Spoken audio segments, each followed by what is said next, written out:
Hello. Here I am for this long overdue Paris itinerary cost overview video. Okay, hear me out. I had started filming this in like bits and pieces, but I wasn't a fan of how it was coming out. So I finally have time to sit down and film the entire thing, start to finish. I have everything laid out and outlined, what I want to talk about my solo trip to Paris. So I am going to break down how much the entire trip cost. Honestly, this is just an estimate. I didn't really take the time to calculate the cost of everything. I just kind of have like a ballpark estimate and what I did to prepare my flights, my itinerary, what I did each day. I kind of have a general idea what I paid for each thing that I did. So yeah, if you are new here, it's your first time seeing me, hi, I'm Abby. Welcome to Abby Doing Things. I just be doing things. All right, now let's get into it. So I know the first thing everyone wants to know, everyone voted on, wanted to know how much money I spent. Nosy. So rounding it all the way up, giving it a comfortable cushion, I'd say I spent about $3,000 altogether. That's flight, hotel, activities, food. I didn't really buy souvenirs, so I saved some money with that. Yeah, so that's the ballpark estimate of like my entire trip, number one. So this was actually my second time in Paris. I had gone in 2019 with my family from London. So we went to London, down to Paris. I was talking to someone actually just today about it. Comparing Paris and London, I actually did not like Paris all that much compared to London. I preferred London to Paris. I'm gonna have to make it back to London just to see how I feel about it now. I'm sure I'll still like it, but for different reasons, you know?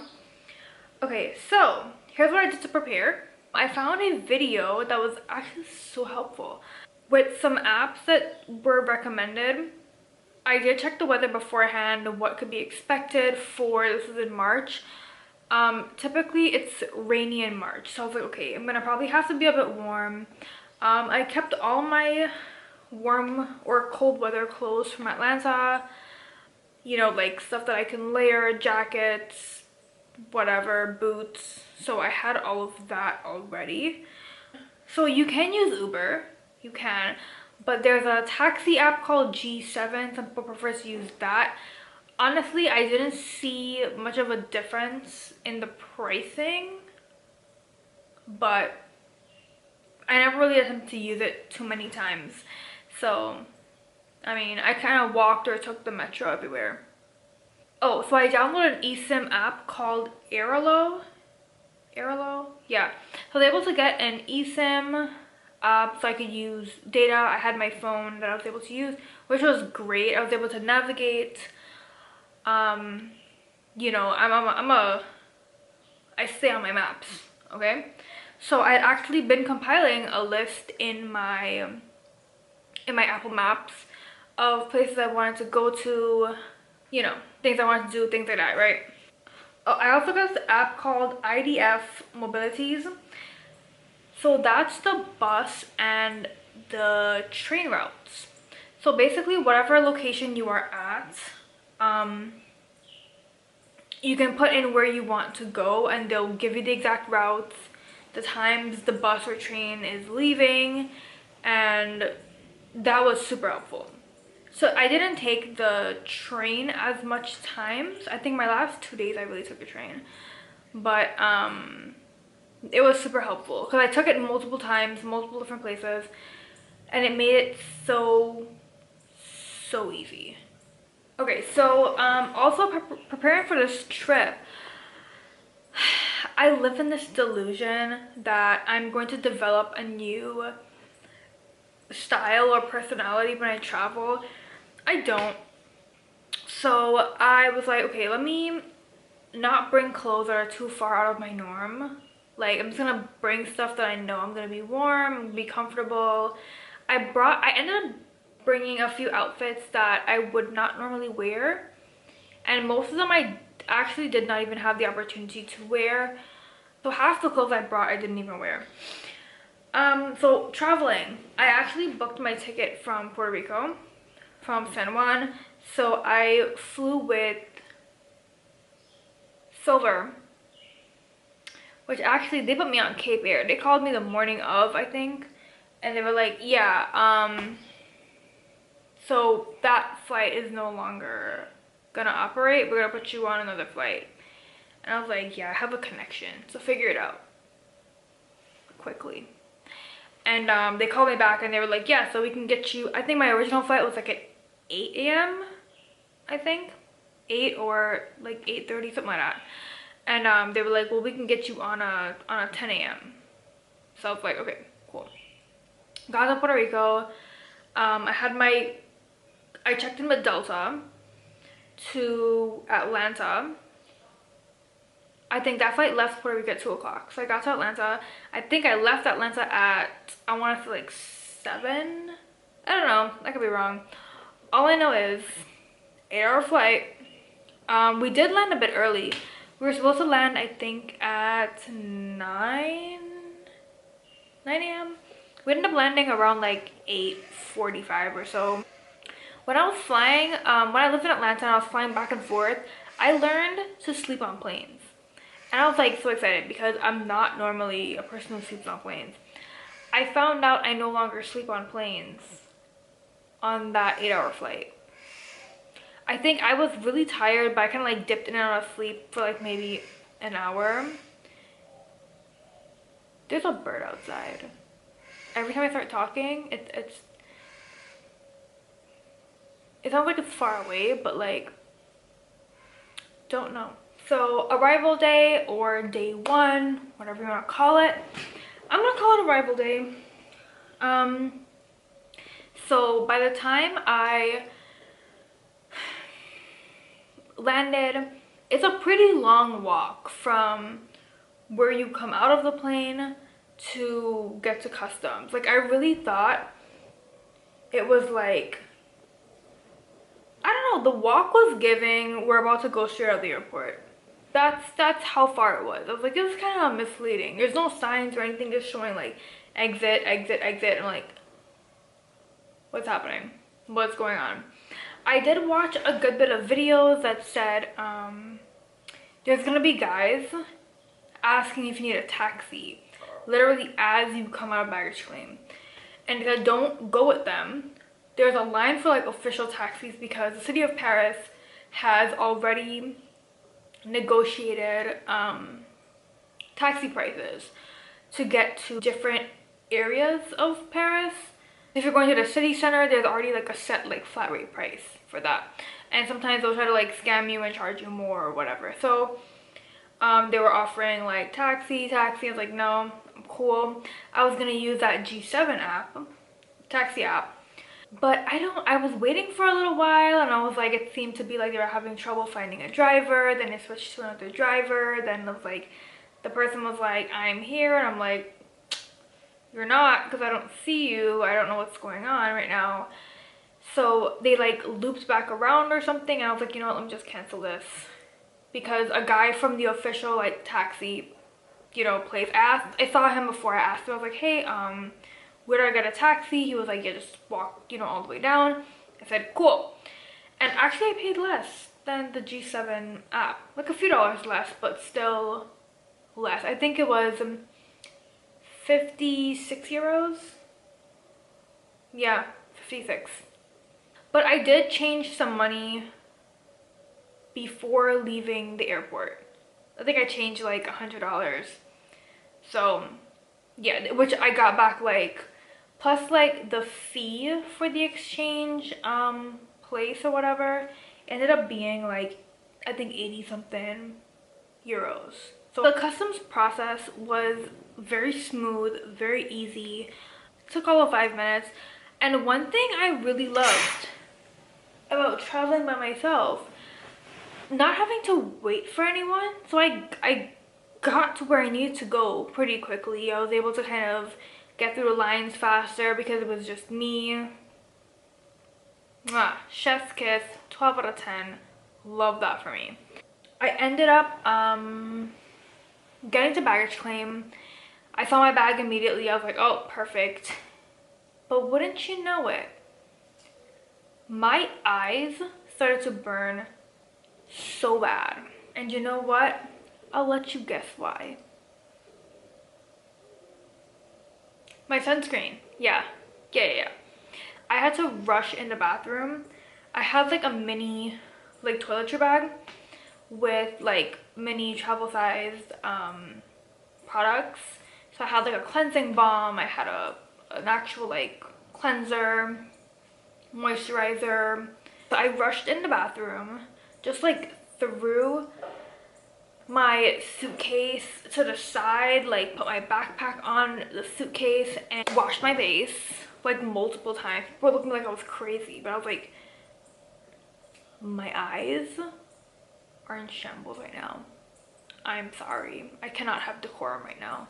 It was taking about an hour because of traffic to get to my hotel. I didn't get the like scenic drive to the hotel, which kind of took the fastest route, or I think, you know, he didn't even use the GPS. He just kind of like, you know, found the correct roads or whatever. I was like, you know what? Love that. So I got to my hotel and they were like, yeah, like, you know, you're gonna have to wait to check in. Like, we'll send you a message. I was like, yeah, that's fine. No problem. Perfect. I'm just gonna leave my bag here, walk around a bit, which is what I did. I stayed at, okay, so right now it's called Corner Louvre. I feel like it was definitely called Hotel Louvre Marseillais, I think. It was something similar to that, but I think they were in the process of like changing the name because they were putting like new signs and stuff up while it was there. Yeah, the guy at the front desk was super nice. He let me know about like everything at the hotel. He was like, yeah, we'll text you. We have a 24-hour like front desk. I was like, oh, great, love that. Not that it's something that I look for in a hotel, but I chose it because of the location. It was about maybe 10 minutes, 15 minutes from the Louvre walking distance, kind of down the street from the opera house. So that was all great. Yeah, I started to get hungry and sleepy and sleep. Let's not forget that. So there happened to be a Starbucks on the corner, and I know Starbucks is my go-to for a wake-up drink. Their shaken espresso, it's not a sweet drink. That's important. Like, the amount of caffeine in it will wake me up immediately. So I go there and I order, which, by the way, when they say, oh, are you gonna take it to go or stay here, they really mean it, because they handed me a glass when I said I'll stay here. A glass. The drink was not good. It was way too sweet. Definitely not what I was expecting, but I still drank it because I was like, I need the little boost of energy, you know, whatever. It helped enough to keep me awake up until like it was time to check in at my hotel. But at this point it's like, what, 11 something, 12 o'clock. So I was like, yeah, I need to eat something. A lot of the, even like Starbucks, they have mostly pastries, not really like, you know, we're used to like breakfast sandwiches, stuff like that being at Starbucks. Yeah, that's not a thing really for them. So I found this little bakery on the corner. I ended up buying like it was like a mozzarella and tomato sandwich, I think. I feel like, oh, and like pesto sauce on it. I think it was really good. Ended up buying that, and I took it back to my hotel and just like sat in they had a little like sitting area where I just ate that and kind of waited around. But then I realized I forgot my sunscreen at home. So I was like, oh my gosh, I need to go buy that.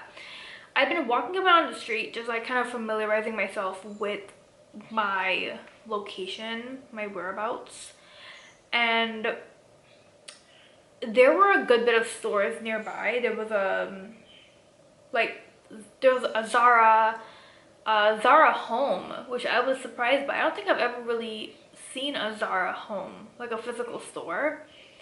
So that was interesting. It was really nice. I was like, oh, this is actually pretty, like, pretty cute.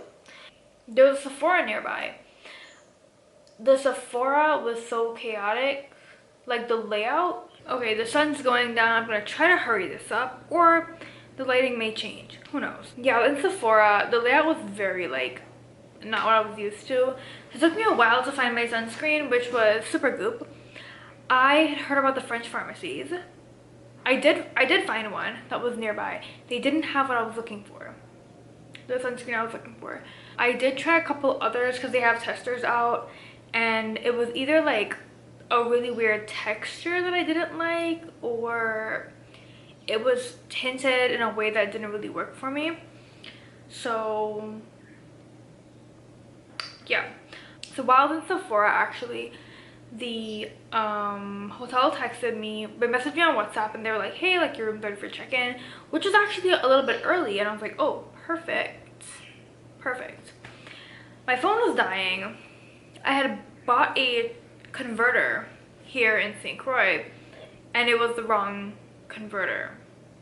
So in France, the converters are like, they're round, but I guess in other European countries it's square. So I had a square where I needed like something round. I was so annoyed by it, but I was like, you know what, I'm getting irrationally upset about this, let me take a nap. So I did go to sleep. I woke up at like 6 p.m. all I did, I just got to my room, I called my mom and stuff. I took a shower, went to sleep. So in Paris, Europe in general, but Paris specifically, of, you know, places in Europe I've been to, the hotel rooms are really small, the bathrooms are really small. It did have me a little shocked when I first saw it, but I just learned to maneuver my way around. I definitely could not even keep my suitcase open. I couldn't. And I was like, yeah, this is why almost every hotel has twin beds, not bigger ones. Because I had gotten a hotel room with a bigger bed, and I was like, yeah, this is crazy. I ended up going to a grocery store that night, and I ended up picking up food there. What was it? It was like chicken and mashed potatoes with like green beans. It was really good. Yeah, I couldn't be bothered like going anywhere else for dinner. And actually that night, I bought my tickets to the Louvre, which is the whole reason I went to Paris in the first place. The Louvre had their first, well, it's still going on now, until July, I believe, their first fashion exhibit, Louvre Couture, exploring the relationship between like art and fashion. Loved it. I will be posting pictures, or I might insert some like videos, pictures, whatever in this video. Keep an eye out for that. So I was able to get tickets to the Louvre, I think for like 1 o'clock. Everyone advises that you go earlier to avoid crowds. I hate me a crowd. I do. So I would have liked to get tickets earlier, but it's a good thing I didn't, because I took my time. Like, you know, I got up pretty early, but I just kind of like laid around, took my time getting ready. I was like doing my makeup. My brother ended up calling me. At the time he was in Japan, so, you know, different time zone, but he was like, oh my gosh, like now I can call someone, because the time that I was awake, I don't remember exactly what time it was, but it would have been like 5 a.m, like 4 or 5 a.m. here, so my mom wouldn't be awake yet for him to call. So he was like, oh my gosh, I'm so excited, like I can call you now, we can talk. And I was like, of course, of course. But yeah, I did my makeup, got dressed, got all cute. I went to a cafe for breakfast. It was called, I think like Cafe Creme or something, La Creme at Palais Royal. And I just had a croissant and a hot chocolate. It was insane. It was so good. The hot chocolate is so thick, it's like a meal. Like it's very, very filling. I loved it. Then I realized I left my wallet back at the hotel. So it turns out that I had, when I went to the grocery store the night before, I had used a different bag, a different purse. So I had put my wallet in there. And I mean, I was like, yeah, well, I have like Apple Pay on my phone or whatever, but I still want to be sure that that my wallet is at the hotel at the very least. So I walked back and my phone was dying like crazy, which caused me a lot of anxiety. I'm not gonna lie to you. I had a portable charger, but it just wasn't doing a job enough for me. I feel like it wasn't even charging my phone the entire way. But I digress. I was able to plug my phone in for a bit, found the wallet. I was living my best life. The way I did my bags there, I had a small like crossbody bag, and this is only relevant for the first 2 days of the trip. You're gonna find out why. I would zip it under my jacket. So yeah, the crossbody, I put my jacket on top, and then I had like a tote bag with a change of shoes on the days that I had uncomfortable or possibly needing to change shoes. Which that day going to the Louvre, I had on these like knee-high boots. Insane behavior, actually. It was cute though. So I had a pair of sneakers in there, I had a water bottle, any other like brochures and stuff I got from the Louvre, I just like stuck it in my tote bag. It was great. I don't know what it is, but like no matter what time of the day I was out there, it always felt like, you know, that morning light? That like 8 a.m., 9 a.m. kind of light. That's what it always looked like. I don't know. It was stunning. I loved it. So I got into Louvre. So I bought my tickets ahead of time. So there was a different line. So you know, there's the big like pyramid. Most people in that line did not have tickets. They were waiting to buy tickets. I had to go into like a side entrance, which there was like no line. I met this really nice lady. She was also visiting, and we kind of hung out the whole time. She was here for the exhibit. We couldn't find it. There's like no signage. There's little to no signage inside the Louvre. You have to like rely on the map, and the map wasn't even like super helpful. So I kind of helped like navigate us through the exhibit, and we were like taking pictures of everything. I made sure we didn't miss anything. I saw a lot of the pieces already because a lot of them were like Dior pieces, which I've gone to other Dior exhibits. I've seen some of the pieces and I was like, hi again. Hi again. So I had lunch. It was already like mid-afternoon at this point. I was planning on walking around more of the museum, but like there's separate lines for each wing of the museum, and I just couldn't be bothered. It was getting really, really full, like super long lines. They weren't even allowing people back into some like in some lines. Like I did buy a couple souvenirs. I bought a tote bag that said like Louvre Couture on it, a couple of bookmarks that featured like close-ups of some of the like textures and some of the outfits, and I walked back to my hotel. My feet were killing me. That's a lot of the why I was heading straight back to the hotel. But I realized that the Polen store was on my way. I've never seen them in person, and it's hard to decide if you like, I need to see like an actual like visual of things before I can buy them. So I went in the store. I wasn't like super impressed with it, you know. I was like, if I had like the extra money, sure, but this is not like a need, it's like a want. So let me not. We had to have a lighting change. I know it's gross. This lighting is not great, but I forgot my extra light panel thing is not at home with me. So that night I ended up getting dinner at an Italian restaurant near my hotel, like literally around the corner.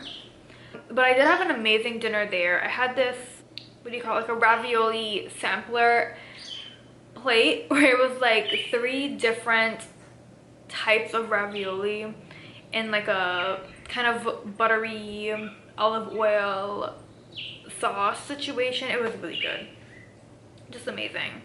Waiter was super nice. Everything was really nice. Now the next day. So here's one of the things that I put on my little guide of things I have to do. I wanted to get a bag at the Longchamp store. Now, I'd wanted a Longchamp bag for a little bit, but I hadn't really decided for sure if I wanted one or not. So I was like, they have a special Eiffel Tower stamp that they can emboss on your bag. And I'm like, oh, I mean, obviously, I have to get it, right? Right. I had avoided buying tickets ahead of time for anything. I didn't want to feel restricted with my time, and that would have been fine, but it was Fashion Week in Paris when I was there. So it was a bit busier. There are some things I wasn't able to do because I couldn't get tickets, but you know, we live and we learn, right? So I had tickets. It's the only tickets I bought ahead of time. There's a Dior museum at the original store location on 30 Montaigne. There we go. So on my way to the Dior exhibit, I had tickets for like 3 o'clock. And so I was like, you know, if I just get there early, I can like walk around the area. But on the way, it was taking me down, Riverly? Is it? Yeah. It's like that famous like shopping street. And they happened to take me right past the Longchamp store I was planning on going to anyways. So I stopped in and I ended up buying like 2 bags. They were cheaper than they are in the US, okay? Girl math. Just, I don't want to talk about it. I don't want to talk about it. Should I have bought 2? Maybe not. But one of them is my work bag and one is like, it's either whenever. It's like really handy, but you know. Would I do it again? Absolutely. You know why I don't use the second one too much? The color looks different in different lighting, and in some lighting it's really unflattering. So I'm just like, ooh. And that's the one with my Eiffel Tower stamp on it. So I'm like,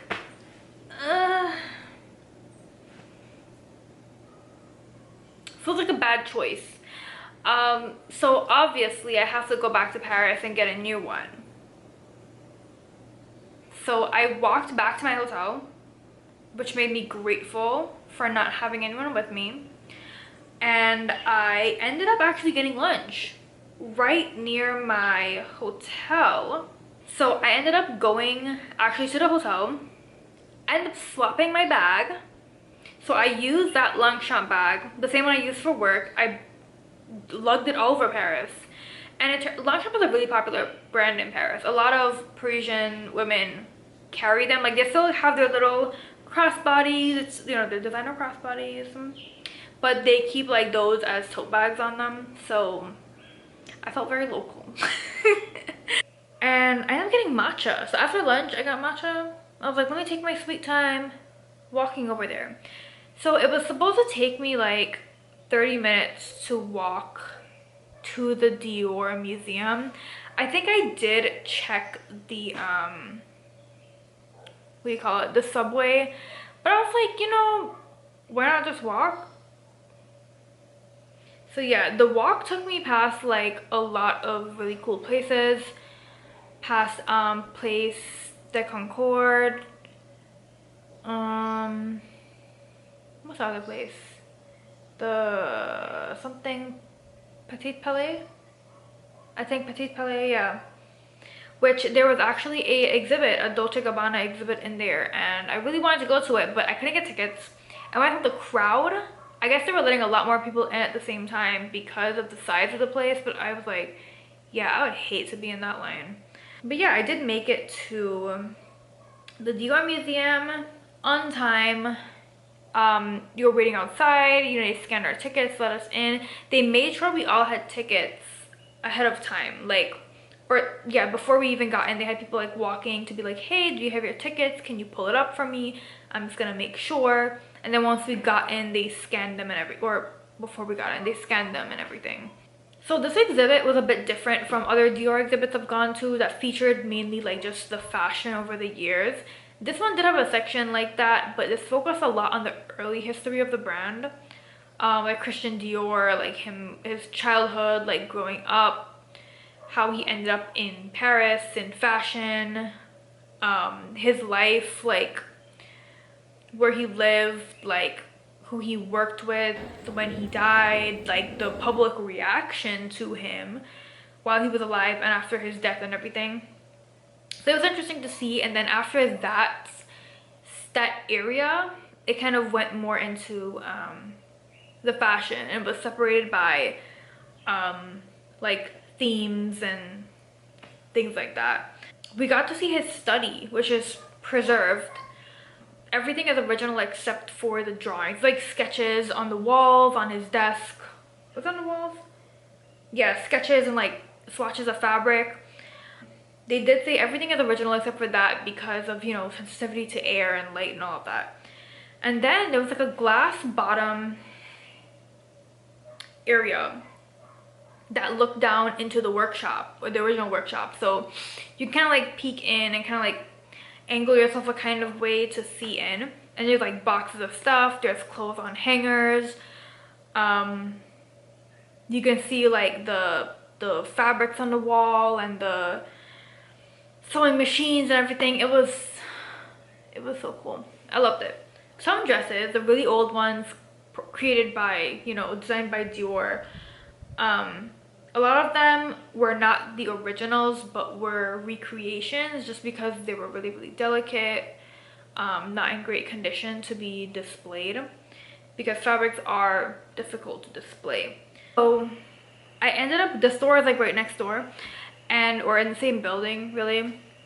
I ended up going in there and I bought a perfume I had my eye on for a little bit. I still like re-smelled, you know, everything just to be sure that was the one I wanted, and I did purchase it. So I spent a lot of money that day, not gonna lie.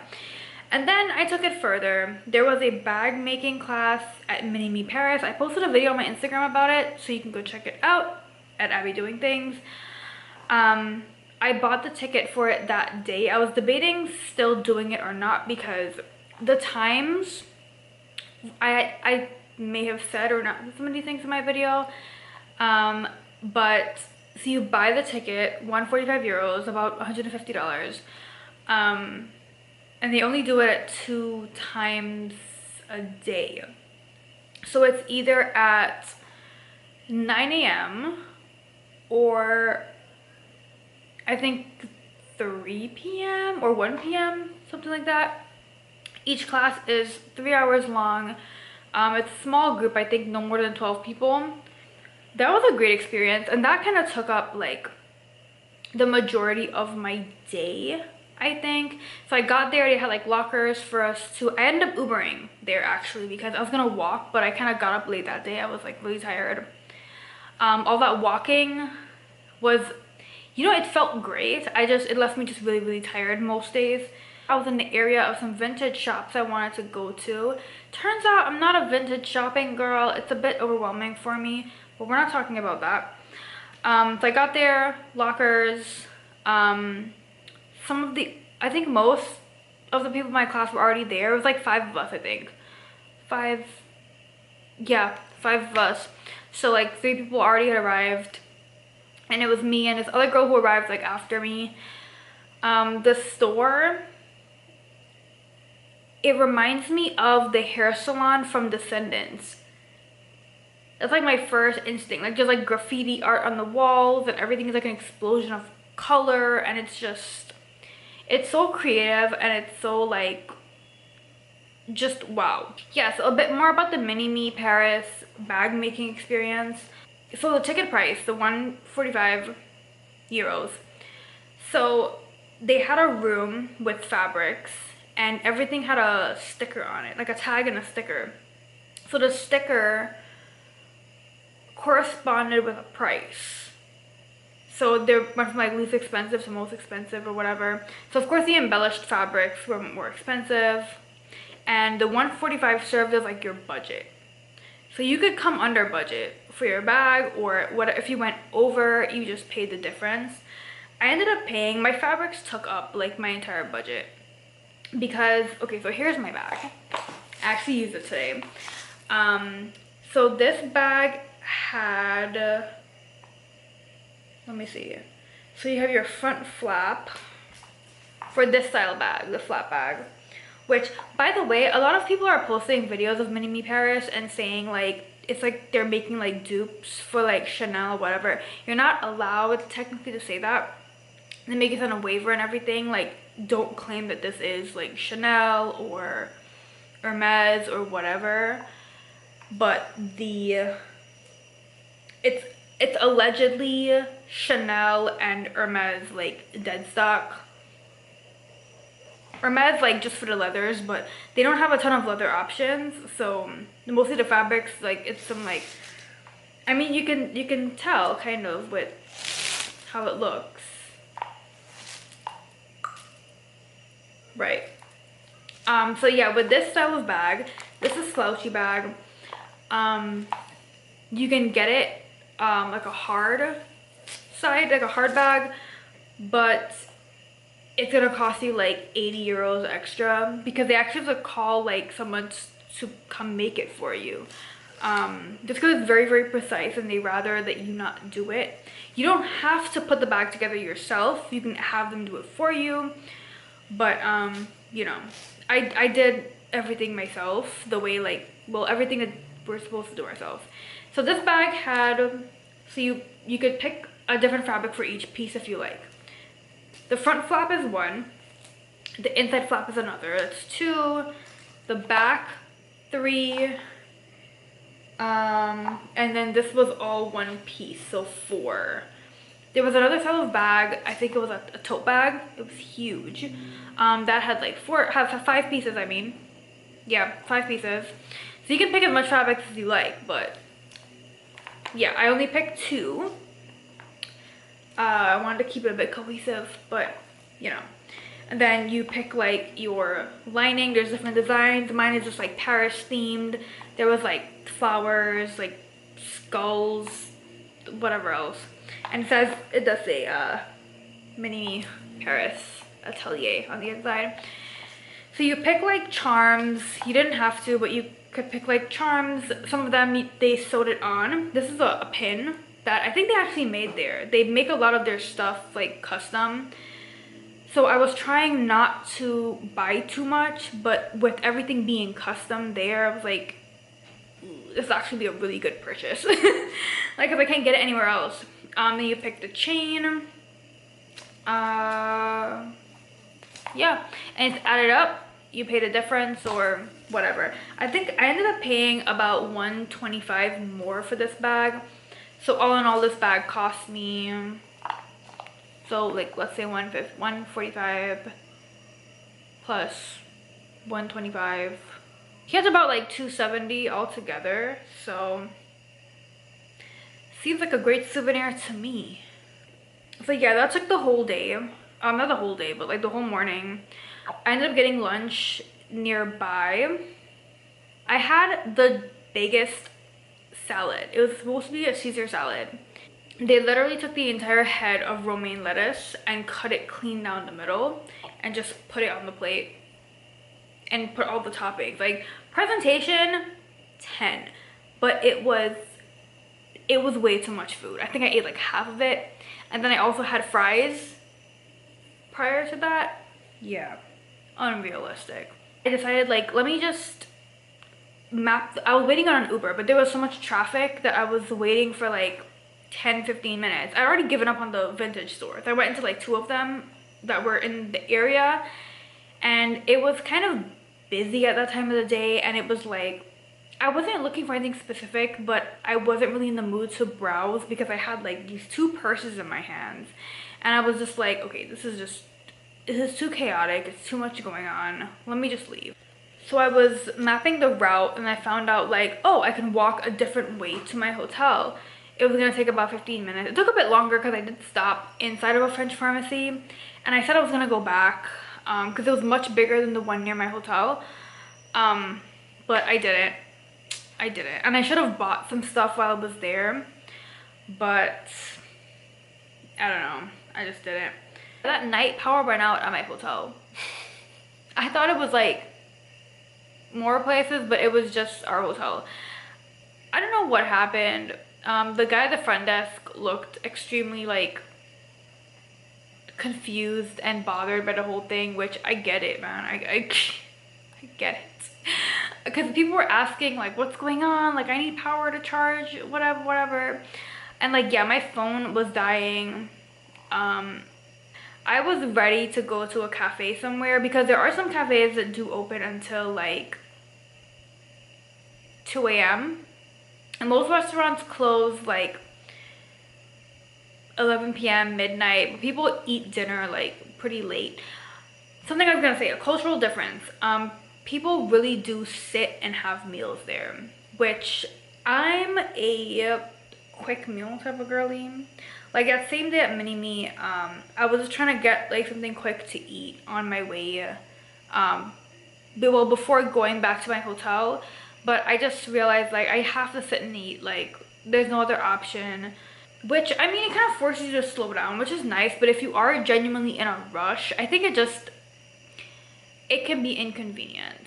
Like even the day with the pasta bar, I was trying to rush so I could get to the Dior Museum on time, which ended up being fine. It didn't really matter, but still, I don't really like feeling rushed and it being out of my control that I can't get there faster, if that makes sense. Okay, so day four. I didn't really have any plans, but my mom was like, you should go to Eiffel Tower. And I was like, okay, all right. There was a cafe that I kept walking past. It was like right when I walked out of the area my hotel was in. I promise you, I crossed the street multiple times a day getting out to the main street. This place called Cafe Maru. And I feel like it was like a Korean themed, like a Korean kind of cafe, I think. Oh, by the way, I was staying in the first, and there was a lot of Korean, Japanese, just like generally Asian restaurants and places. So I ended up having a late breakfast there. I had a Belgian waffle, which was pretty good. It was like a caramel sea salt sauce on it. And I had hot chocolate. Their hot chocolate seemed to be made with like chocolate shavings, because I don't know, you feel that like texture of like little pieces of chocolate in your mouth. And it wasn't like very sweet. It was like dark chocolate kind of. I was low-key into it. You know, after eating the caramel Belgian waffle, it was like, oh wow, this is not sweet at all, but you know, it was fine. I walked over to Galeries Lafayette. This is when the weather kind of sucked. I'm not gonna lie, it started to rain a little bit at this point. It was getting like really overcast. Most of the time in Paris it was like partly cloudy, or it was like mostly sunny. But I ended up like, turns out the Belgian waffle was not enough food, and your girl was hungry. So I was in Galeries Lafayette, and they do have a restaurant and a terrace view. The terrace view, people love to recommend that for Paris because it's a free view. You see the opera house, you can see, I think, the Eiffel Tower from there. Can you? I think you can. But I'm having lunch at the terrace. I'm not at the terrace, but at the restaurant. So you just like kind of pick up what you want, total it up. I got like, I think it was a lasagna. Yeah, lasagna, and they serve it with salad. It was really filling, really great. It was not expensive. I think I paid maybe that plus a drink, maybe like less than 15 euros. So it wasn't too bad.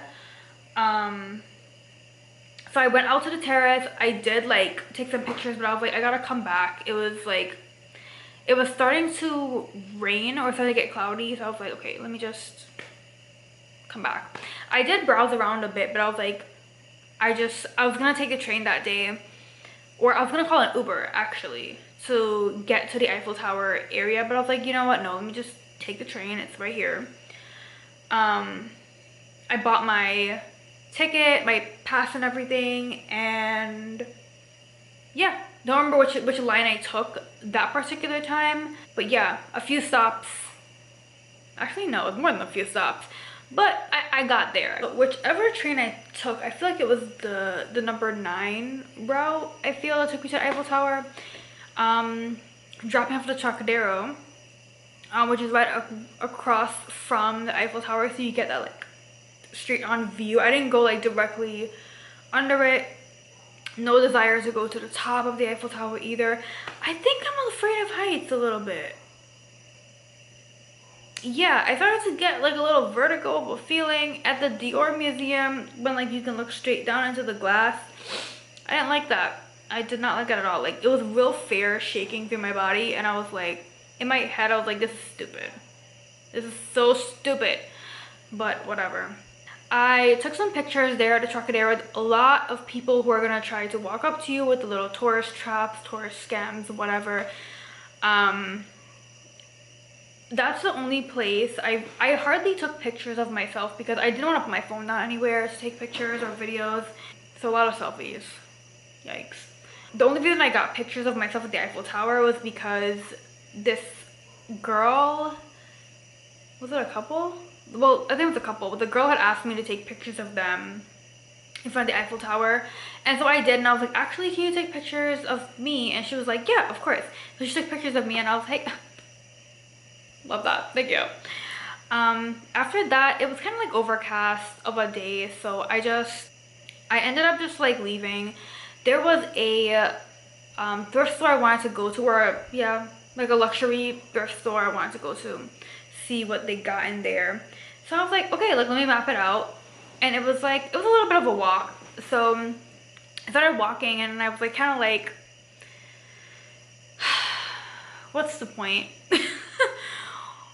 Why am I going here? Do I have to go here? The answer was no. So I was like, you know what? Forget it. I just turned around and I was like, okay, where should I go? So I went to the Notre Dame kind of area, and the train I took, so the route that I took to go there, apparently I couldn't take a train like going back that way.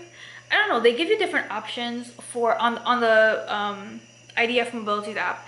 They kind of give you different like options, but they always recommend like the most efficient one.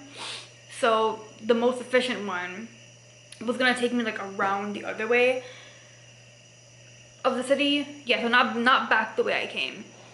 Yeah, I guess the connections would have been kind of weird. So it was a much longer train ride, and the number 6 line, the view of the Eiffel Tower, I tried taking a picture, but there was like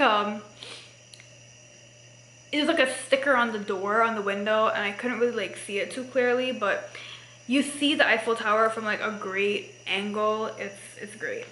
It's fantastic. Like the view is immaculate. Like it's the river and the love it.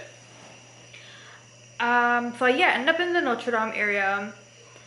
There were a couple bookstores I was gonna see. There's one called Shakespeare and Company. They're known for having like special editions of books, you know, like special editions, first editions, like not, I guess like some rare books or stuff like that. But there was a line of like 20-some people.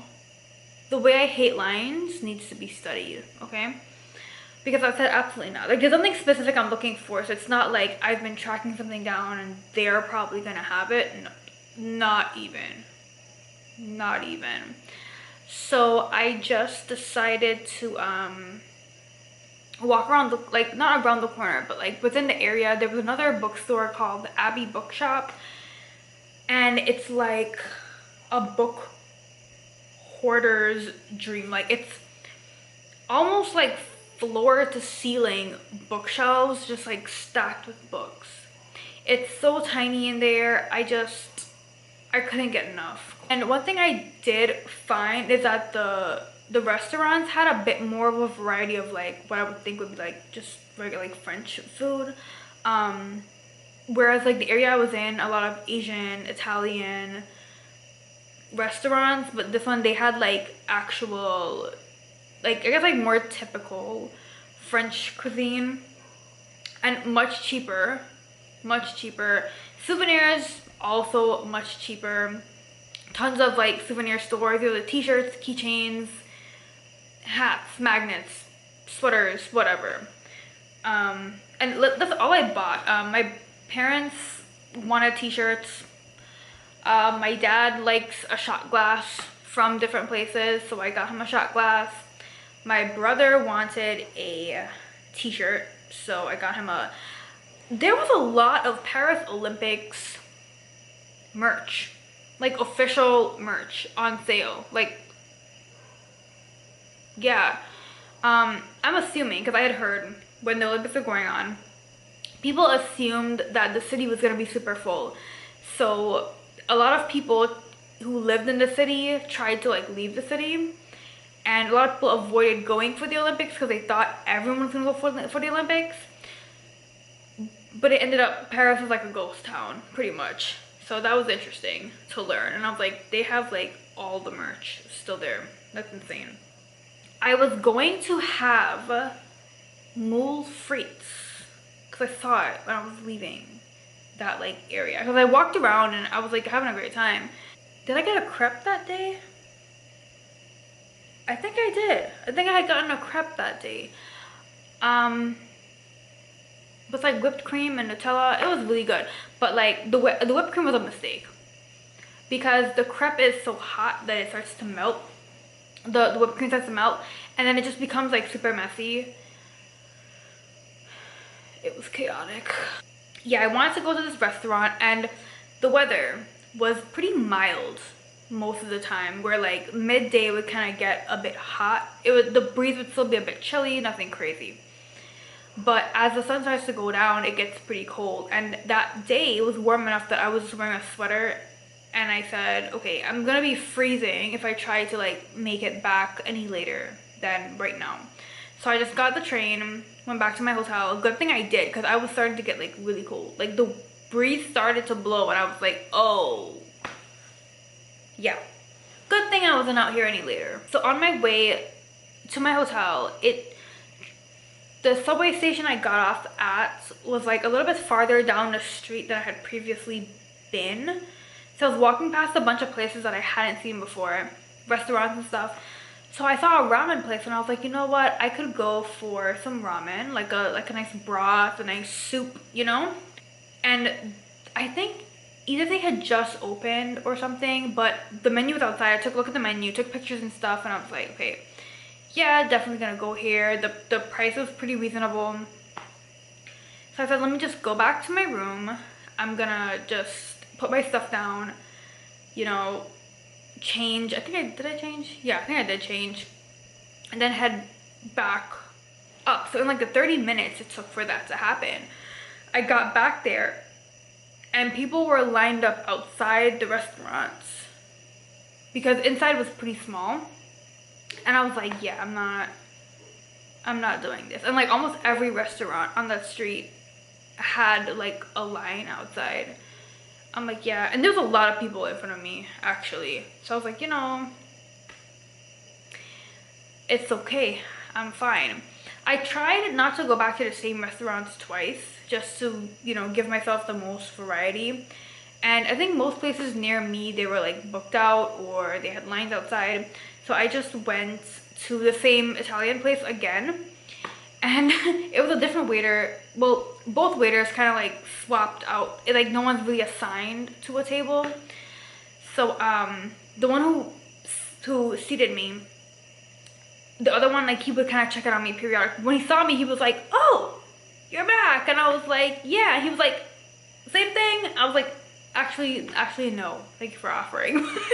But no, I think I ended up having a pizza and I had tiramisu. And I am now obsessed with tiramisu. Or maybe that was a really good one. I don't know. I feel like I've had it before and I wasn't super impressed. But that one was so good. Day 5, my last full day in Paris. I ended up going back to the Notre Dame area. I did want to pick up a bit more souvenirs. I thought I had picked up more than I did, but I didn't. So I picked up like some keychains, something else I'd forgotten to get. I think I didn't get that t-shirt from my brother. Yes, that I forgot to get. Or he didn't respond to me when I was trying to like get in touch with him. I did get my moules frites. I did. That day was a bit chillier. I remember because I was walking around and I ended up going to Starbucks. I really like their chai. It's just sweetened enough, and I was like, just something to warm me up while I'm walking around. So I had that, and I just kind of strolled around in the area for a bit. Tried to like kind of see if anything looked familiar so I could find my way back to the specific store I was looking for. And then I went to Galeries Lafayette. I hadn't had a macaron this entire time. Had not had one. But the first time I was in Galeries Lafayette, which was the previous day, I saw La Durée, which is, you know, the famous macaron shop with that like cute little Marie Antoinette type of like theme to it, the, like garden party, tea party kind of vibe. And they had the cutest tote bags. They had like a little mini one, they had like a bigger one. I was like, I need to get it, but not right now. So I did kind of, when I did my last lap basically, I did go back to Galeries Lafayette and I got the tote bag. I picked up some, I got like one dessert from them. It was like a chocolate mousse pie or something like that. It was really good. I did buy a couple things from Galeries Lafayette, like some tops. Actually, this is what I'm wearing right now. They have like a Galeries Lafayette brand. So I bought this and another top. Oh, I was meaning to go to Montmartre and I didn't get to go for whatever reason. I think I just didn't plan it out properly. Or I wanted to go and I was just so sleepy, I ended up taking a nap instead. But there's a view of Montmartre and Sacré-Cœur from Galeries Lafayette, and I was just in awe. I was shocked, I was stunned, and I was like, wow. Wow. But also there was like a lot of rain moving in, so I just was like, yeah, I couldn't even go now if I wanted to. But in any case, I had Uber Eats for dinner. I was like, at a certain time, I was in Galeries Lafayette, I was pushing it. Because I was like, okay, by like 5 o'clock, I want to be back in my hotel. I needed to pack. I was like, I need to like go to sleep because I have to get up early to go to the airport. I think my flight was like at, I think 11 o'clock. So I was trying to get to the airport like 9:30ish or so. Or what time was my flight? 12? Whatever time it was, I was just trying to be there like, you know, early. I was like, I had to leave at this time, whatever.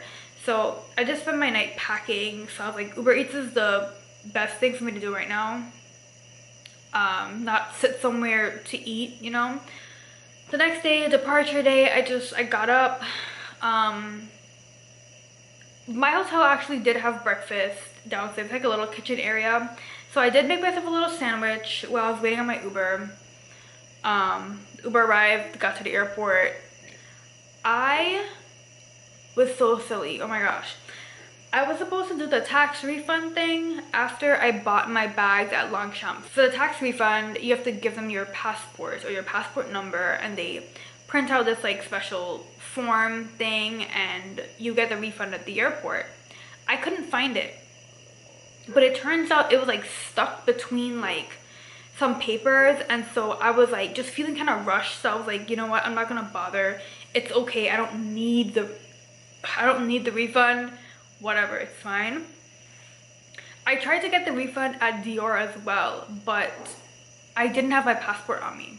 At Longchamp, I didn't have the passport on me either because that was the same day, remember? But at Longchamp, they thought it was okay. They were like, as long as I had a picture of my passport, so they were like, oh, we just need the passport number. So I asked them at Dior, I was like, can't you do it with the passport number? And they were like, no, we need your physical passport. So that depends on where you go, if you're gonna be looking for the tax refund, just so you know. So yeah, I found the tax refund paper, I think after I passed security, or I think when I got home, actually I found it when I emptied my entire backpack out. But I ended up overnighting in Puerto Rico. I wouldn't even call it an overnight, it was like 5 to 6 hours, because I think I landed here 9 a.m. or something. I came home, I was like unpacking my stuff, and then I didn't feel the tiredness until like, I don't know, maybe like 11, 12 o'clock, and then I fell asleep. That's the recap of my trip. If you have any questions, leave them in the comments. I could make a follow-up, or you could follow me on Instagram, ask me your questions on there. I could probably make a shorter video. Yeah, that was my solo trip to Paris.